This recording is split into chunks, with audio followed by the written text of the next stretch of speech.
네, 또 뚫린 부산대 여자 기숙사라는 주제로 정했는데요. 여성 기숙사에 한 남성이 새벽에 침입을 해서 성추행의 폭력까지 휘두른 사건이 발생을 했습니다. 먼저 기숙사 관계자의 얘기부터 들어보겠습니다.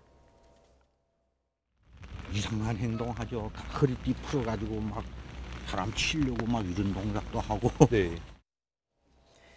네, 이상한 행동을 했다라고 하는데 이 남성이 새벽 시간에 어떻게 여자 기숙사에 들어가게 된 겁니까? 일단 술에 많이 취한 상태였고 같은 학교 다니는 남학생이었다고 네네. 하죠. 그런데 이 보통 우리가 출입증 카드 같은 걸 찍으면서 통과하는 구조들이 많이 예. 있잖아요. 그런데 이게 뒤따라서 바로 쫓아서 들어갔던 겁니다. 그러니까 한 여학생이 찍고 들어갔는데 예, 그거를 그 뒤에 제재를 못했던 것으로 알려졌고, 근데 예. 그 이후에 이제 말씀하신 것처럼 뭐 복도에서 마주친 여학생이 뭐 강제로 추행도 하고 또 저항을 하니까 당연히 저항을 하죠. 저항을 하니까 네. 폭력을 무자비하게 휘두른 그런 상황에서 글자 그대로 새벽 시간대에 기숙사에서 난동을 부리다가 경찰에 의해서 네네. 잡혀간 상황입니다. 예.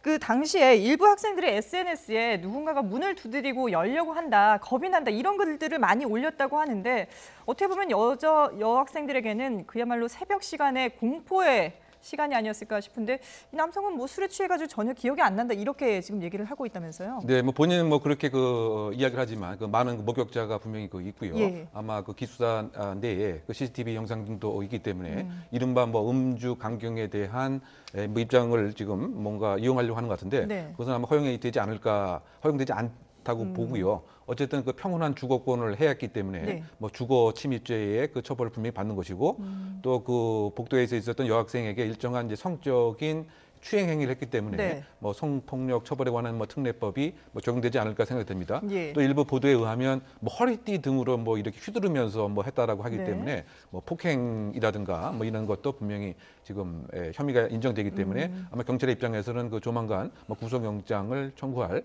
그럴 예정이 있지 않나 생각됩니다. 예.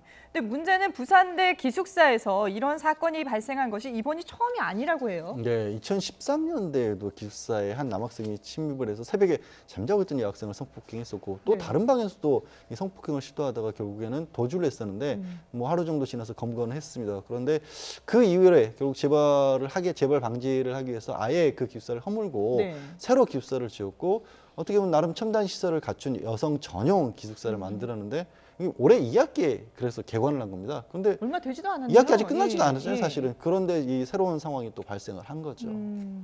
이게 문제점이 어디서 봐야 될까요? 뭐 첨단 보안 시설까지 갖췄다라고 하는데도 이런 일이 또 발생한 걸 어떻게 봐야 됩니까? 두 가지 요소로 봐야 될 것 같습니다. 하나는 이제 그 기계 경비와 이제 그 인력 경비, 우리가 소위 경비원에 의한 이제 그 경비를 인력 경비라고 한다고 한다면 네. 기계에 의한 경우를 이제 기계 경비로 하는데 이번 사안에도 이제 조금 틈이 있었던 것은 뭐냐면 이 카드를 대고 문이 열려지는 그 사이에 진입을 하게 된 거죠. 네네. 그래서 이 카드로 이렇게 되는 것이 아니고 예를 들면 생체 정보를 대서 들어가게 한다든가 지문이라든가 네. 홍채라든가 네네. 아니면 이제 그 문이 닫혀지는 속도를 좀 더 빨리 해서 스피드 게이트를 뭐 설치한다든가 네네. 뭐 이런 것이 이제 없었다고 하는 점. 그래서 학생회 측에서는 이것을 학교 측에 요구를 했다고 알려져 있습니다. 네. 그런데 그렇게 되면 일단은 또 비용이 많이 들어가게 되고요. 예. 또 그 생체 정보에 있어서 사전에 등록을 해야 되니까 상당히 번거롭지 않겠느냐. 네네. 이것 때문에 그것을 하지 않았다고 하는 점이 문제점인 것 같고요. 또 지금 1시부터 4시 사이에는 무조건 출입 통제를 했었는데 새벽 시간에 말이죠. 새벽 시간에 예. 말이죠. 그런데 이번 그 시기에는 학기 말 고사 시간이었기 때문에 그것을 해제했다고 합니다. 그러면 그것을 대체할 수 있는 경비 인력을 배치를 했어야 되는데 예. 경비원은 그대로 이제 추침을 하고 있었기 때문에 이와 같은 접근 통제를 사전에 할 수 있었던 것이 무력화되었다. 네. 결국은 이제 요약하게 되면 첨단 경비라고 하는 것도 사실 무력화되었고 그렇다 보면 그 보완책으로 인적 경비가 보완을 했어야 되는데 예. 지금 1시부터 4시까지의 평상시에 출입 통제가 돼 있었기 때문에 경비원들은 그대로 이제 추침을 하고 있었던 이런 문제점이 가장 큰 이유라고 봐야 되겠죠. 예. 그러면 이런 문제점들이 계속해서 반복되고 있는데 부산대에서 뭔가 좀 근본적인 대책을 내놔야 되지 않을까요? 추가적으로 이제 일단은 부산대 측에서는 현재 이제 시험 때문에 시험 기간이라서 이 출입을 일시 해제를 했다, 통금을 해제를 했다는데 그 부분도 다시 평상시와 마찬가지로 통금을 하고 또 추가적으로 어떻게 보면은 지금보다 더 강화된 보안 시스템 같은 것들을 도입하는 것도 고려해 보겠다고 했는데 네.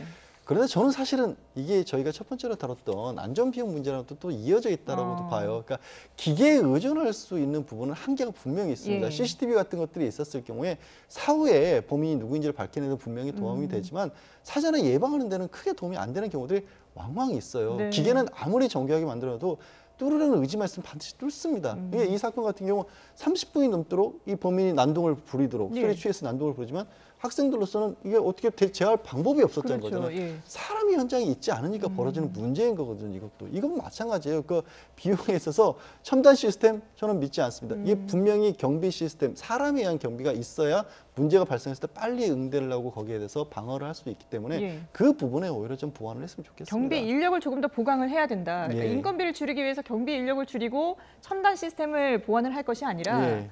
실질적으로 이제 사람이 그러니까 첨단 해야 된다는 시스템이 거죠. 있어도 예. 난동을 부리는 학생을 누가 어떻게 기계가 네네. 막겠습니까? 결국 사람이 있었어야 되는 거 아니겠습니까? 그런 부분을 말씀드리는 거죠. 예, 알겠습니다.